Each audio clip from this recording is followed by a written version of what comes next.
I learned a long time ago that for me, creativity was a process of research and then incubation, where I couldn't do a bunch of research and then start concepting immediately.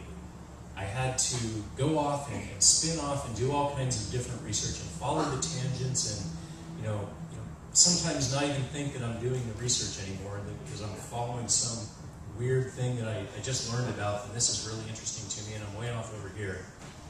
And I have to go out and do all that, and then I have to have some downtime where I don't think I'm working on it, but it's incubating. It's sitting there in my head. It's stewing. The primordial soup is beginning to form something, and then when I come back to it, stuff starts flooding out, and it's combining with things that I didn't research on some other project 10 years ago, and plus something that I saw walking down a street just the other day, some weird shape or something, and then engage in that process. I mean, that's what works for me, but you're really, really going to just have to figure out what works for you.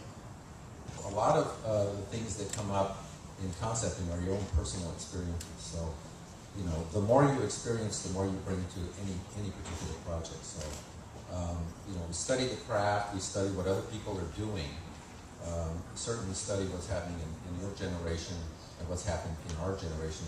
But we've seen a lot of change. If I've done research and I'm digesting the research, and I'm much more sensitive to things that I'm reading, things that I'm seeing in the papers, things that I'm seeing in the news, and it informs my decision making when I'm trying to navigate through the problem solving, and so the process really is research for me.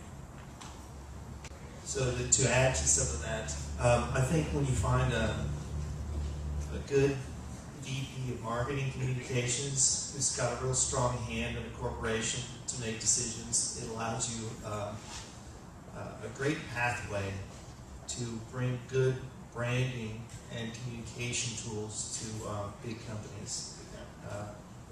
That's like a lot of big people there that you might not interface with straight away, but I guarantee you remember that one. The other thing that I'd like to try and do is, because we're so visually driven, we subscribe to our communication arts and our How magazines and our print magazines, and we just go through and look at pretty pictures. Have you guys ever read any of those? Okay, I'm just throwing it out there to you because I forget sometimes myself. But on occasion, when I do read those communication art magazines, it gives you some insight into how other people think or have solved problems. And I'm telling you, as you become more introspective, because you will as you age in this industry, because you're thinking all the time, somebody's thought process will make you think differently, and it will help you solve the problem you're trying to solve.